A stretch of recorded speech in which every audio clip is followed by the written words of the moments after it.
I published this academic article earlier this year, and as part of my ongoing work of trying to talk about my scholarship about the relationship between race and religion in South Africa, particularly whiteness and Christianity, I wanted to talk about some of the things that are in this article. And I'll probably do that over a few videos because it's unsurprisingly quite long and wordy.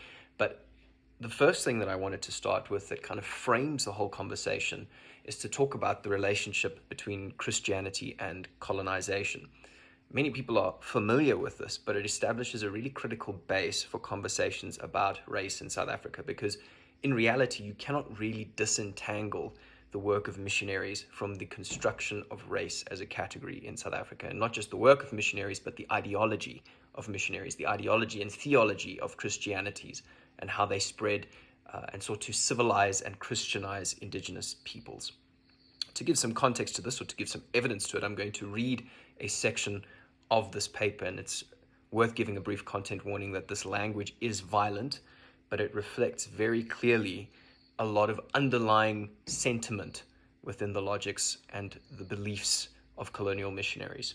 It comes from the Rev. Thornley Smith, who was a middle sort of colonial era missionary, and he says the following.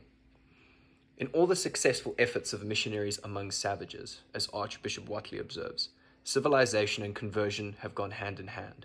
The Archbishop, however, seems to intimate that civilization must precede conversion, for he says all experience shows that a savage, though he may be trained to adore a crucifix or an image of the Virgin, cannot be a Christian.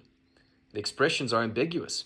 If the meaning is that a man cannot be a savage when he becomes a Christian, the sentiment is admitted and is in fact but a mere truism. But if it be meant that a savage must be civilized before he is converted, the position is denied, for some of the fiercest and most barbarous of mankind, both in Africa and the South Sea Isles, have been thoroughly subdued by the preaching of the gospel, ere they had advanced a step above their destitute condition. Let Christianity have its full share of merit. Let it be considered not as a secondary, but as the primary instrument of the regeneration of our species. He says a lot there, and a lot of it has a lot of baggage.